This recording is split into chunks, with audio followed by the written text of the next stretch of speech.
Hello there, and welcome. Tonight, we are traveling to the very edge of the habitable world. We are going to the high Arctic, a place of blinding white snow and deep crystalline silence.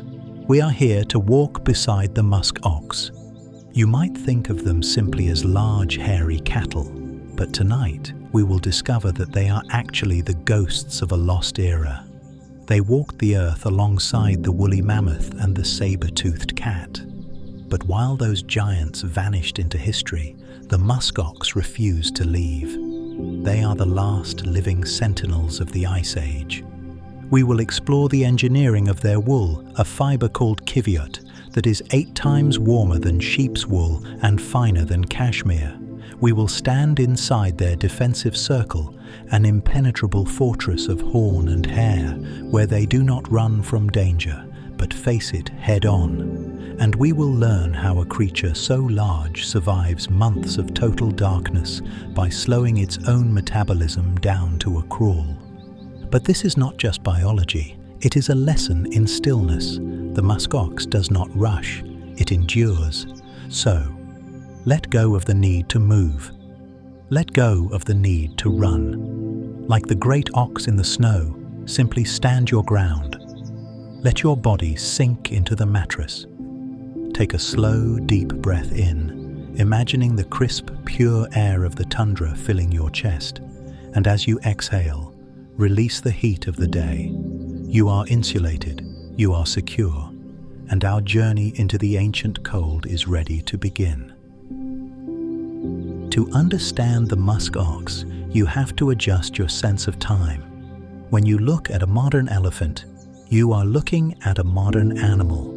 But when you look at a musk ox, you are looking at a relic. During the Pleistocene era, the Great Ice Age, glaciers covered much of the northern hemisphere. This was the time of the megafauna. Giant sloths, cave bears, and mammoths roamed the frozen plains. Then, the climate warmed, the ice retreated. Most of the giants couldn't adapt and died out, but the musk ox stayed. They retreated north, following the ice, refusing to change. When we see them today, standing motionless in a blizzard, we are seeing a living window into the deep past. They are survivors who watched the world change around them and decided to simply stay exactly as they were. Their scientific name is Ovibos monotonous, but the indigenous Inuit people of the Arctic have a much more descriptive name for them, Umingmak. It translates literally to the bearded one. It is a fitting title. When you look at a musk ox, you don't really see an animal. You see a walking geological feature composed of hair. Their fur is so long it drags on the ground, completely hiding their legs, their tails, and even their ears.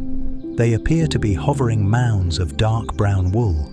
This beard is not just facial. It covers the entire body, blurring the lines of their anatomy. In the flat, white emptiness of the tundra, they look like dark boulders that have suddenly decided to stand up and walk. Most prey animals survive by running. When a herd of caribou or deer senses a wolf, they scatter. They rely on speed. The musk ox does the opposite. They possess a defensive strategy that is unique in the animal kingdom. When danger approaches, they do not run. They run together.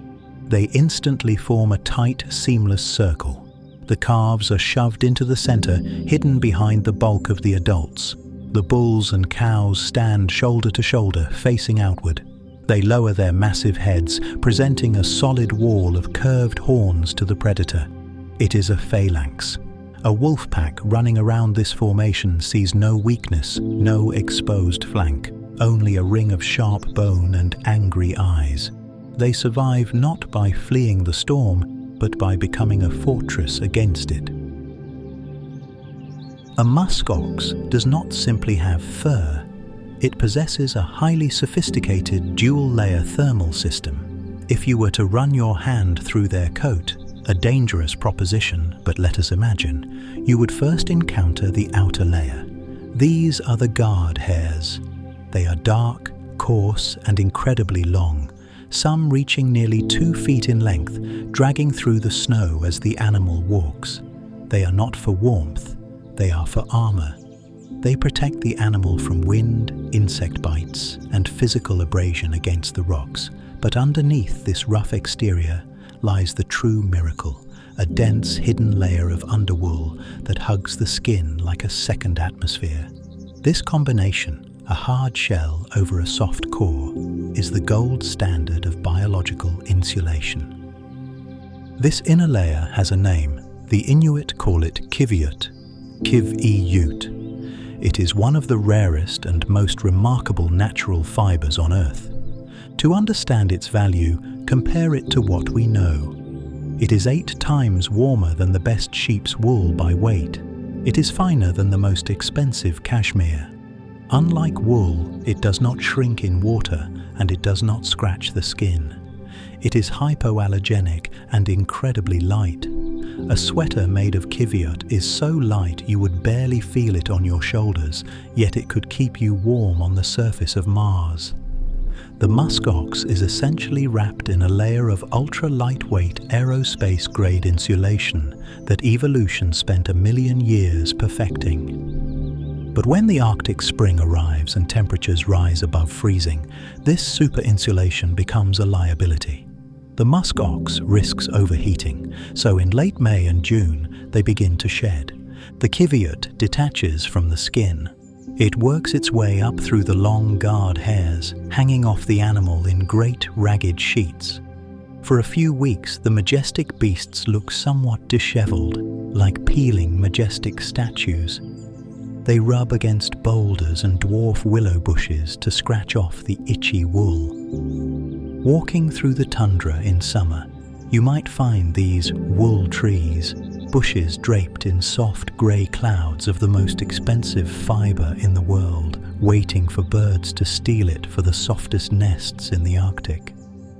Let us return to those long outer guard hairs. Their length is functional. Because they hang vertically from the spine down to the hooves, they act exactly like a thatched roof or a tent. When the freezing rain or sleet storms of the Arctic autumn strike, the water does not penetrate to the skin. It hits the guard hairs and runs straight down, dripping off the tips onto the ground, far away from the body. The animal underneath remains bone dry. A musk ox can stand in a freezing downpour for hours, and yet, if you were to part the wet hair and touch the skin, it would be warm and dry. They are not just wearing a coat, they are walking inside their own waterproof shelter. If you look at the forehead of a musk ox, you do not see skin. You see a massive, solid band of bone and keratin spanning the entire brow.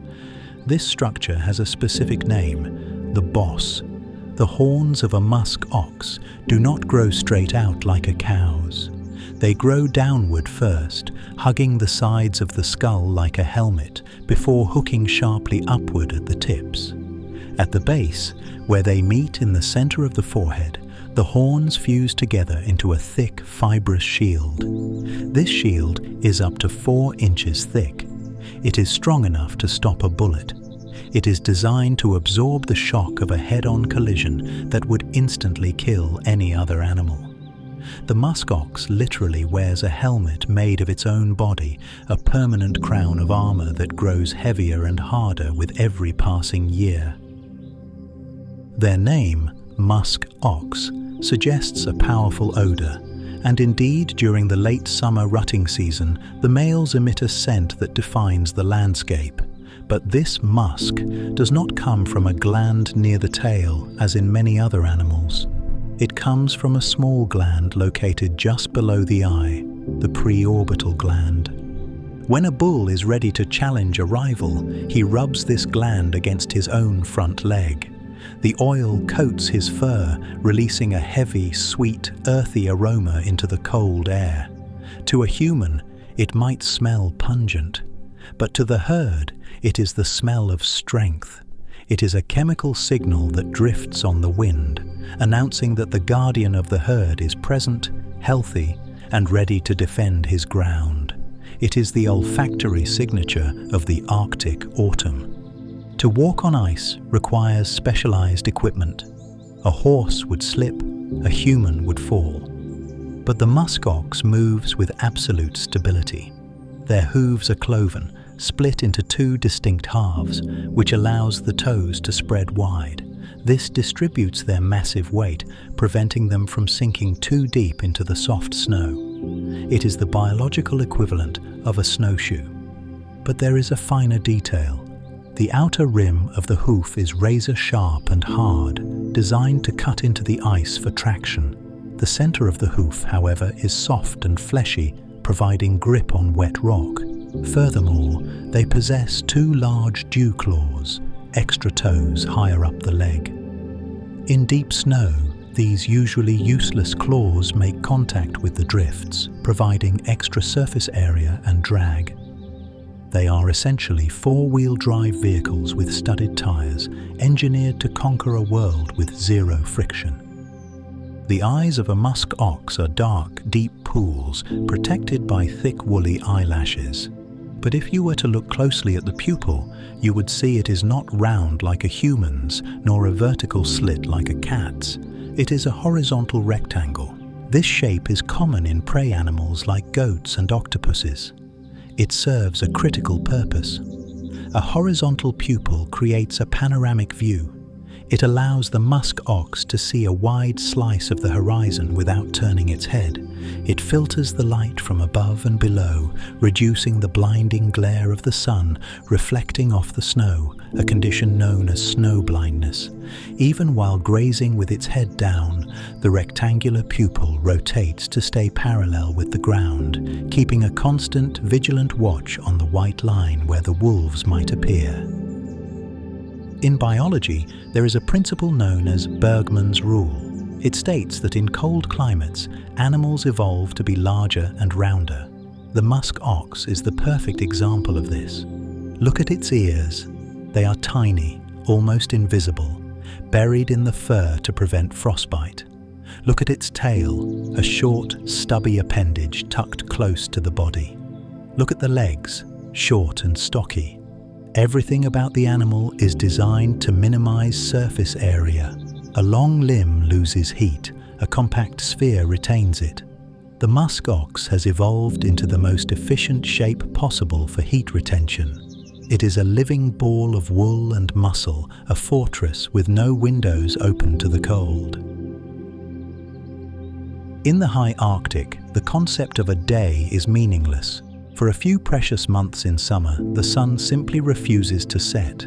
It circles the horizon, dipping low but never vanishing, bathing the tundra in a permanent golden twilight at 2 a.m. This is the season of the midnight sun. For the musk ox, this is a race against time. The snow melts, revealing the brown earth, and the tundra explodes with life. Arctic poppies, saxifrage and willows grow with frantic speed in the constant light. The herd enters a state of hyperactivity. They do not sleep for long periods, they power nap.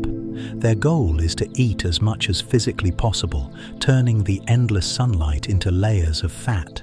They become eating machines, grazing for 20 hours a day, knowing that this window of abundance is terrifiedly short. But the pendulum swings back. In late October, the sun dips below the horizon and does not return for months. The world enters the polar night. The temperature plummets to 50 degrees below zero. The wind howls across the ice with nothing to stop it. In this darkness, most animals migrate. The birds fly south, the caribou move to the tree line. But the musk ox stays. They stand in the absolute blackness, illuminated only by the moon and the shimmering green curtains of the aurora borealis overhead.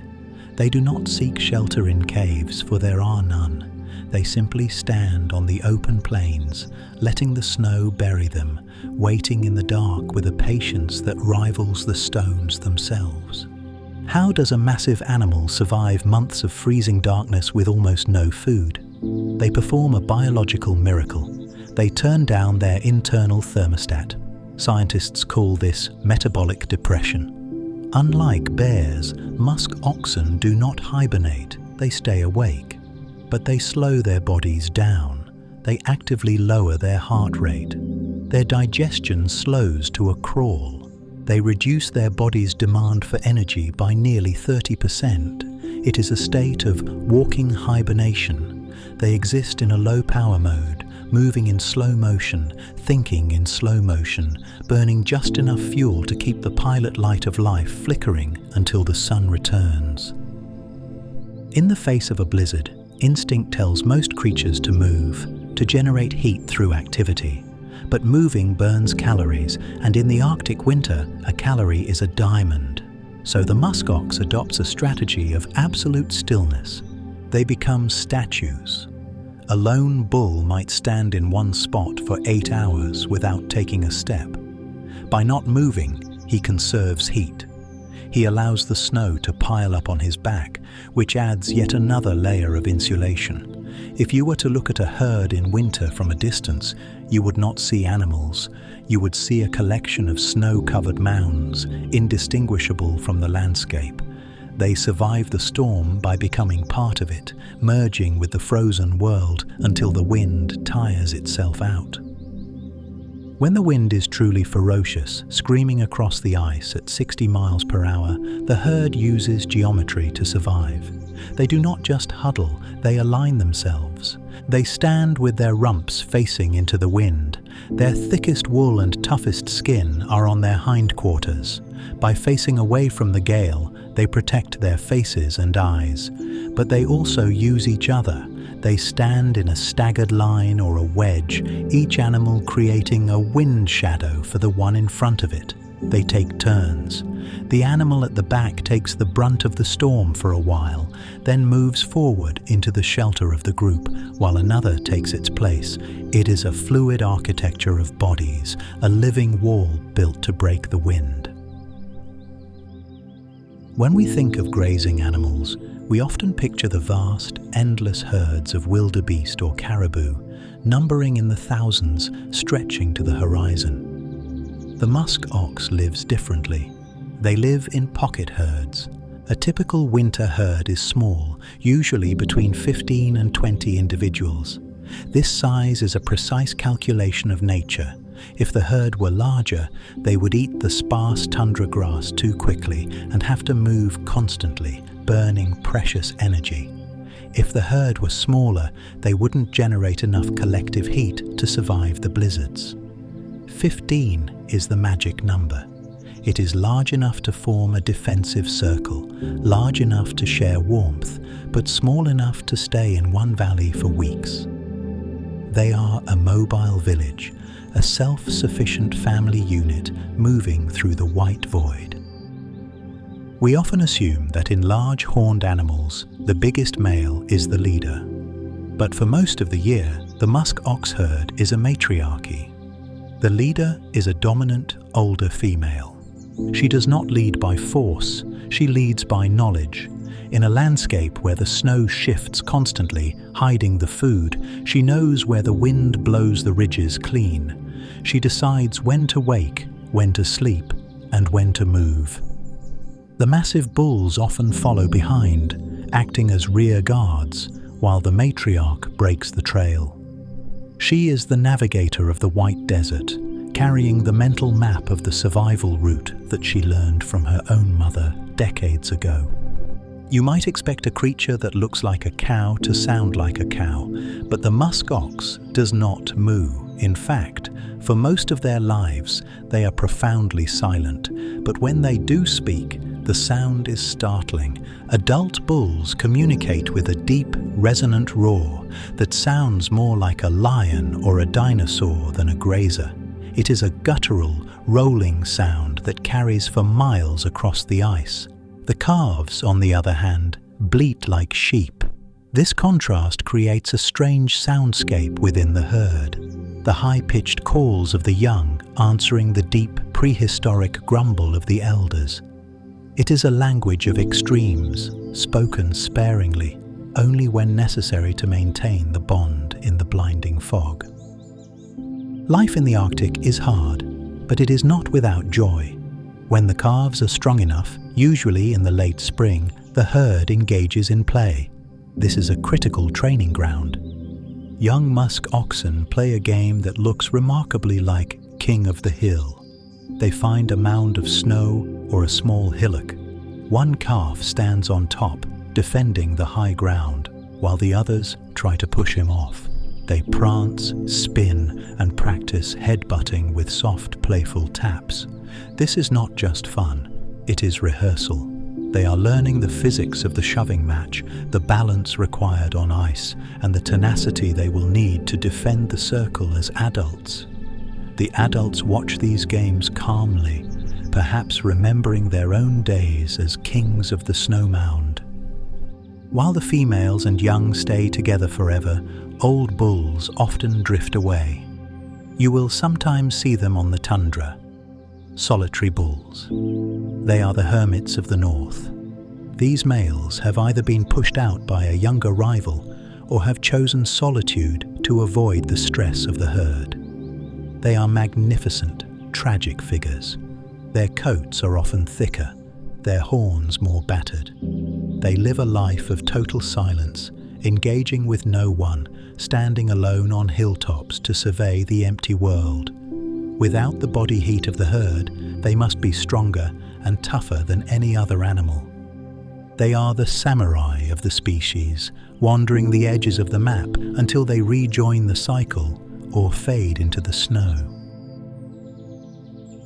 As summer fades and the first frost hits the willow leaves, the mood of the tundra changes. It is late August. The rut has begun. This is the mating season, the only time of year when the peace of the herd is broken. The bulls become restless. The scent of musk is heavy in the air, but they do not immediately fight. First, they dance. A challenger will approach a dominant bull, but not head-on. They engage in a ritual known as parallel walking. They walk side by side, a few yards apart, watching each other out of the corners of their rectangular eyes. They are sizing each other up, displaying the height of their shoulders and the thickness of their horns. It is a gentleman's agreement, a polite way to see if the fight can be avoided before it begins. Often the smaller bull will simply turn away, acknowledging defeat without a single blow being struck. But if the two bulls are evenly matched, the walk ends. They turn to face each other.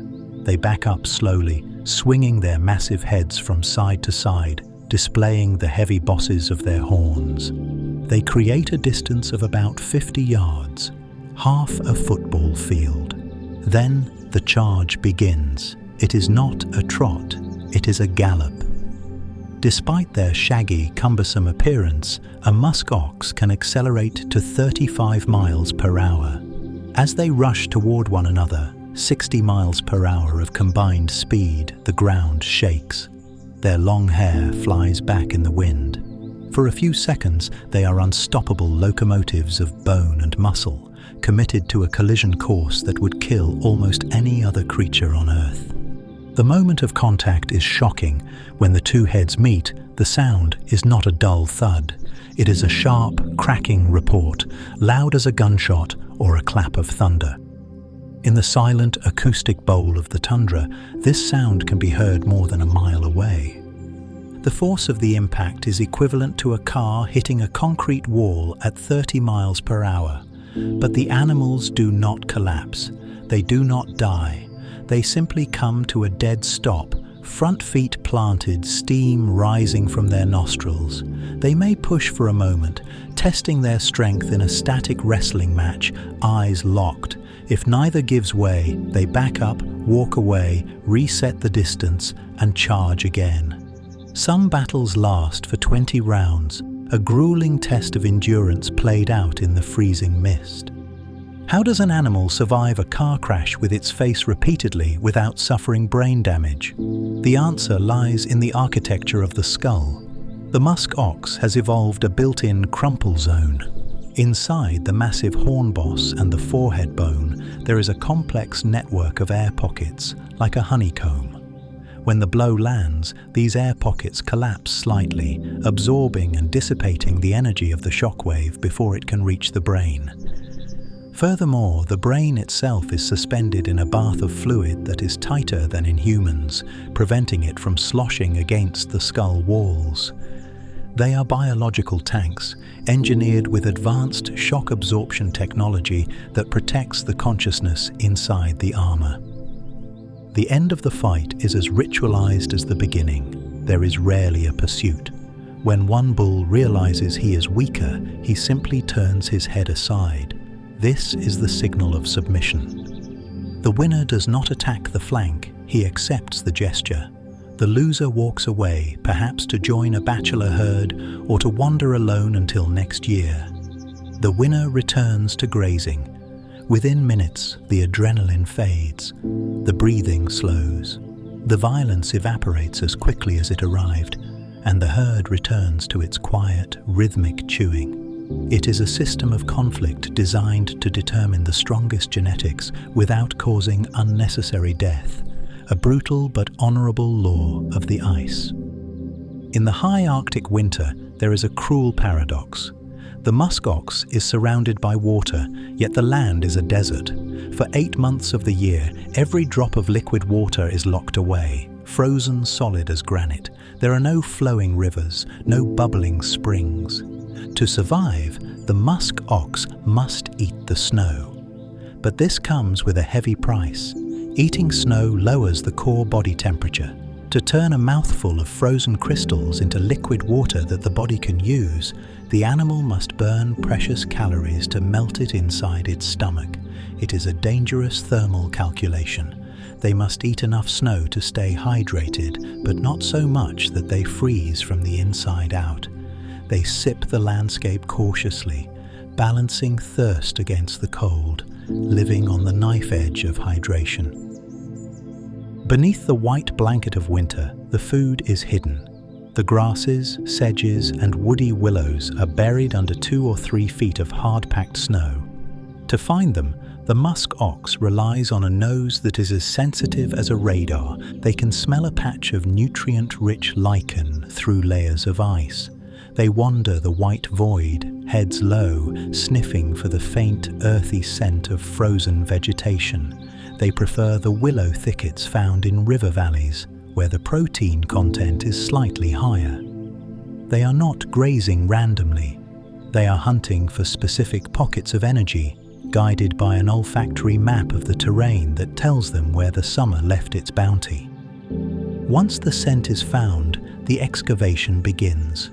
The snow in the Arctic is not soft and fluffy. It is wind-hardened, often developing a crust of ice that can support a man's weight. To break through, the musk ox uses its hooves. Their front hooves are larger than the rear ones, designed specifically for this task. They do not paw at the ground like a horse. They use a powerful, sweeping motion to shatter the ice crust and clear the snow. They dig feeding craters. A herd will transform a pristine valley into a landscape of pits and trenches. They work tirelessly, moving tons of snow just to reach a few mouthfuls of dried brown grass. It is a life of constant labor, where every meal must be mined from the earth. The food they find, dry sedges, moss and twigs, is incredibly poor in nutrients. A cow or a horse would starve to death on this diet. But the musk ox possesses a digestive system of extraordinary efficiency. They have a longer digestive tract than domestic cattle, allowing food to stay in their system for a longer time. This gives their gut bacteria more time to break down the tough cellulose fibers. But there is a secondary benefit to this digestion. The fermentation process inside their massive stomachs generates heat. A digesting musk ox is literally a walking furnace. The breakdown of the grass creates a steady supply of internal warmth that radiates through their body, helping to combat the sub-zero temperatures outside. They are heated not just by their fur, but by the fire in their bellies. In the white expanse of the tundra, there is only one animal that the musk ox fears. It is Canis lupus arctos, the Arctic wolf. These wolves are smaller than their southern timber wolf cousins, and they are pure white, In the snow, they are effectively invisible. A pack of Arctic wolves moves like smoke. They do not rely on speed to catch a muskox because a muskox rarely runs. Instead, the wolves rely on endurance and testing. They will trot around a herd for hours, sometimes days, watching.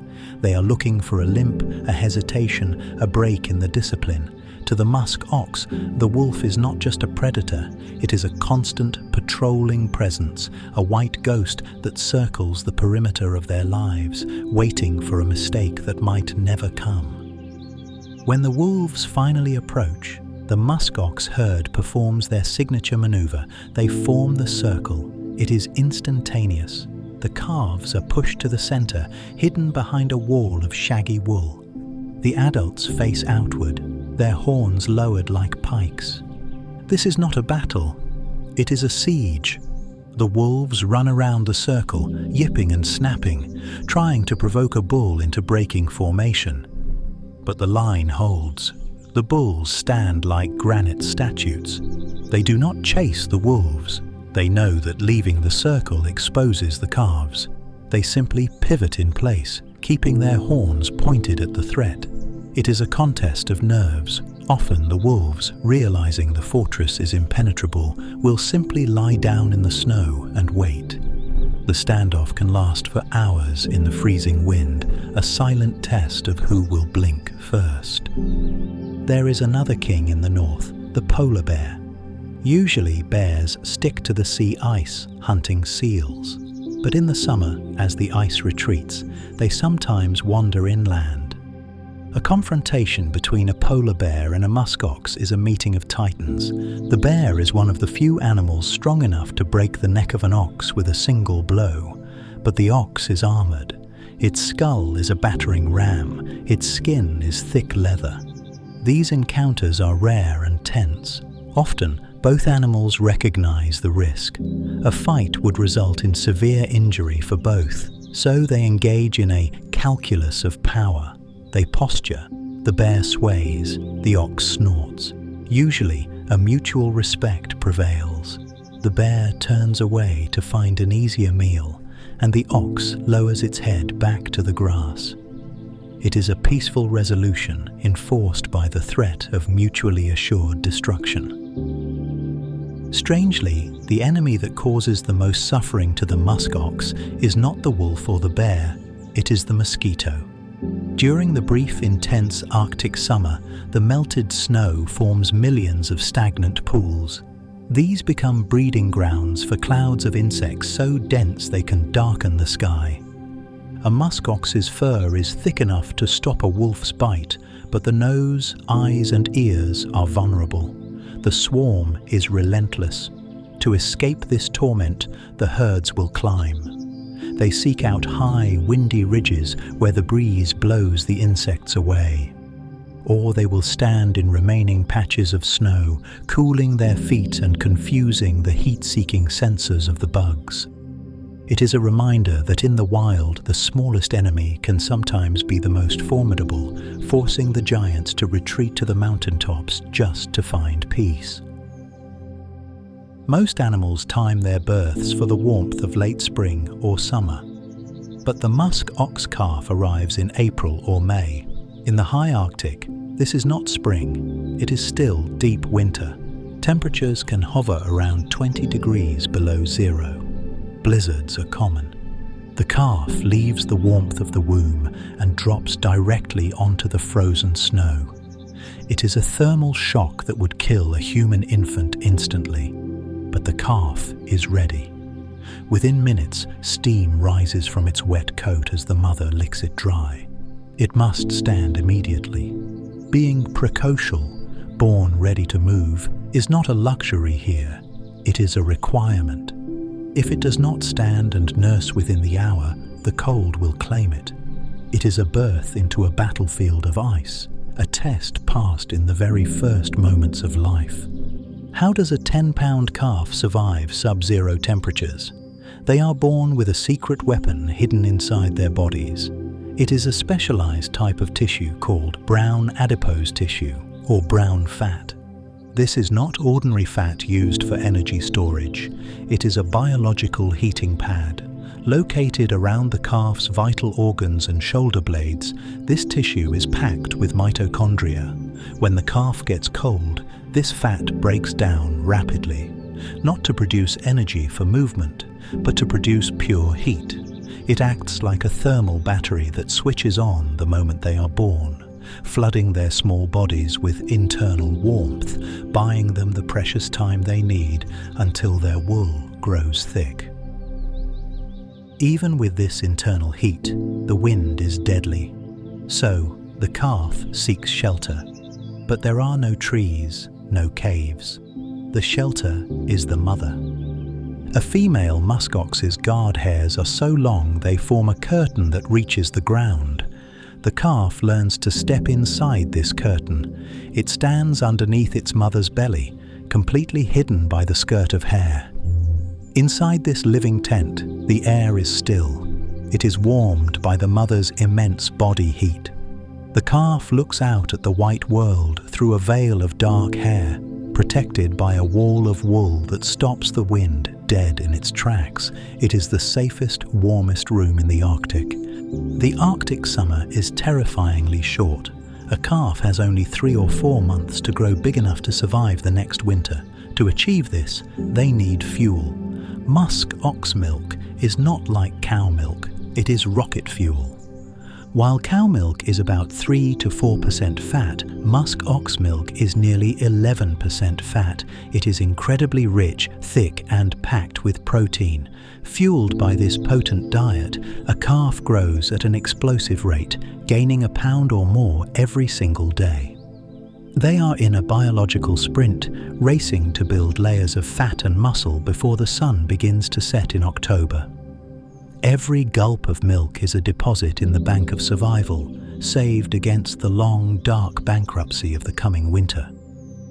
To understand how long the musk ox has walked the earth, we must look at art created before history began. In the deep limestone caves of France, such as Lascaux and Chauvet, ancient humans painted the world they saw by the flickering light of animal fat torches. Among the lions and horses, there are drawings of musk oxen. Painted in red ochre and charcoal, their shaggy coats and curved horns are unmistakable. This tells us a startling geographical fact. The musk ox was not always an Arctic exile. 20,000 years ago, during the height of the Ice Age, they roamed as far south as France and Spain. They grazed in the backyards of our ancestors. These paintings are not just art.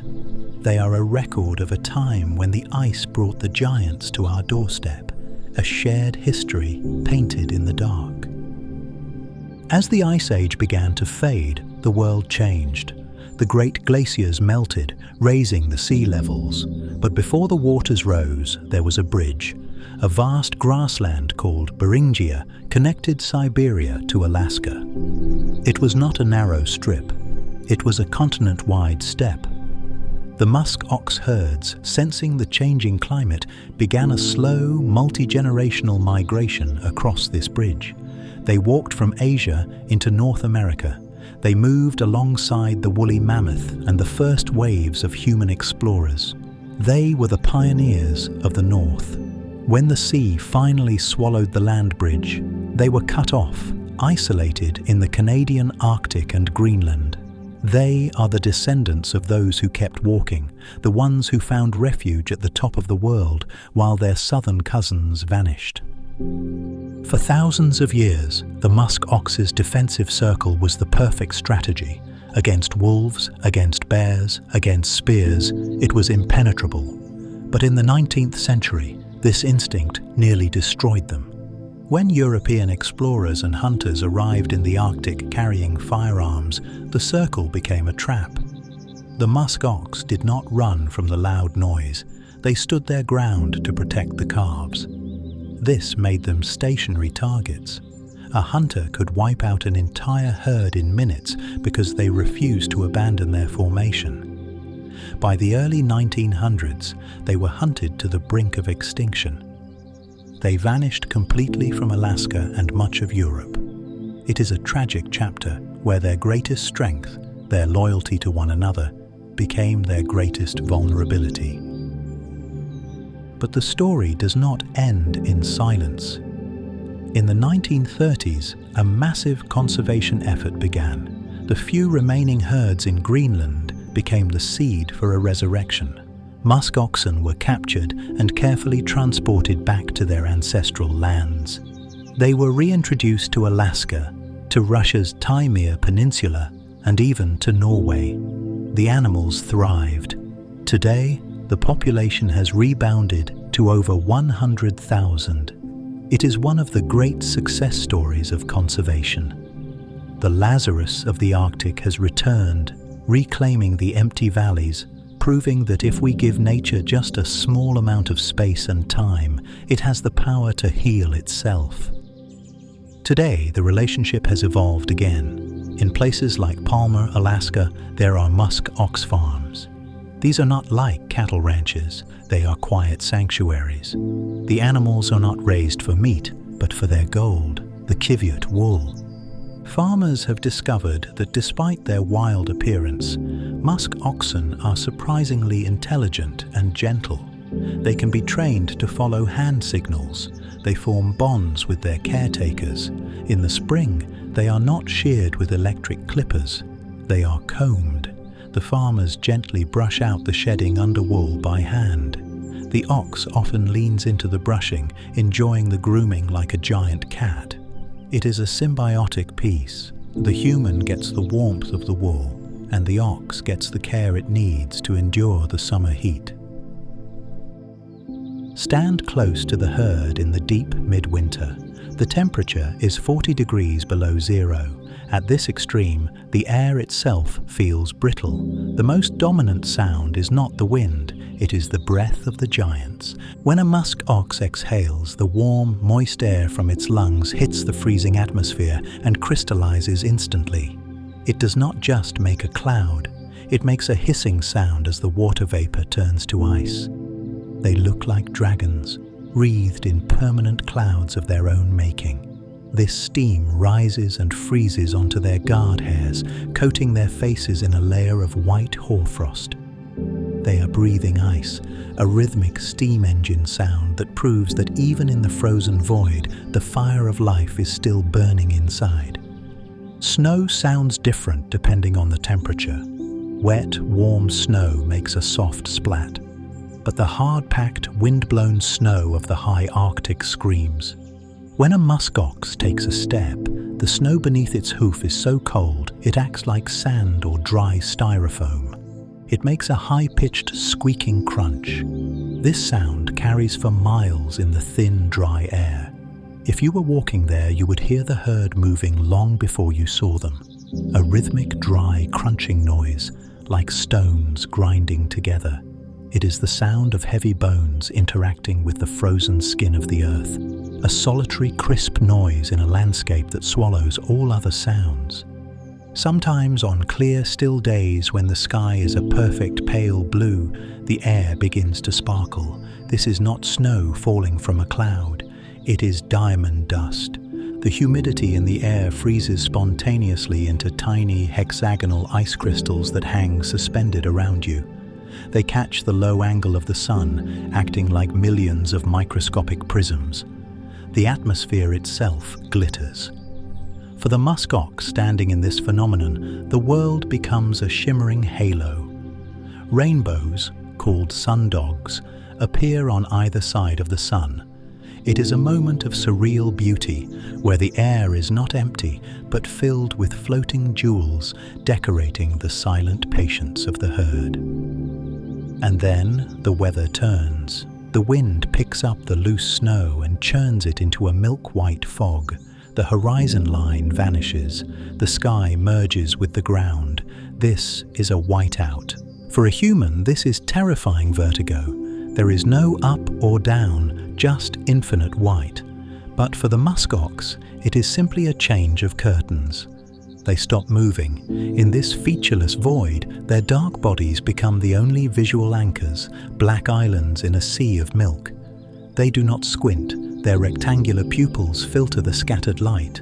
They simply wait, dark statues floating in a white room that has no walls, existing in a space where vision has become irrelevant. Let us briefly remember the summer. For a few weeks in July, the sensory world changes. The snow retreats and the tundra releases a scent that is shocking in its intensity.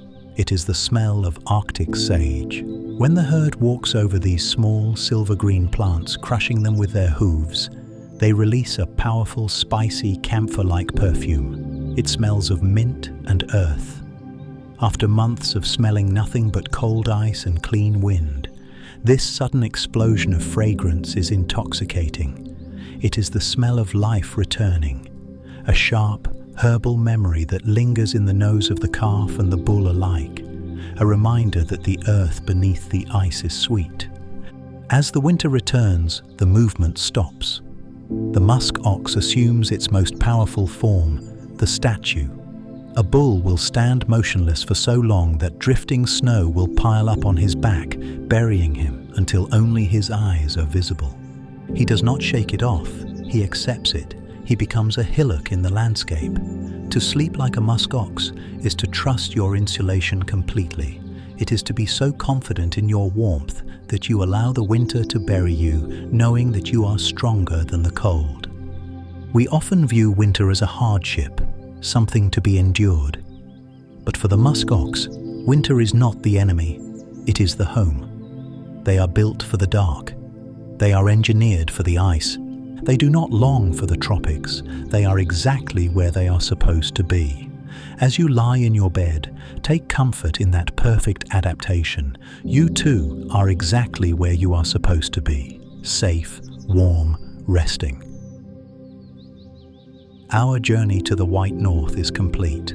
The wind has died down and the herd is sleeping. If you are already drifting, let the silence of the snow cover you. But if you are still awake, if your mind is still walking the frozen ridges, know that the night is long. The circle remains unbroken. We can walk the path again. We can return to the first snowflake, to the first breath. Let the rhythm of the story soothe you deeper. Let us return to the beginning. And now the storm has passed. The air is clear. The diamonds are hanging in the sky.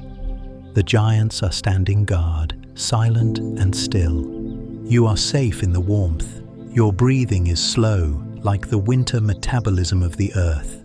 There is nothing left to fight. There is nothing left to fear. Just the deep, white peace of the north. Rest now. The circle holds. Good night.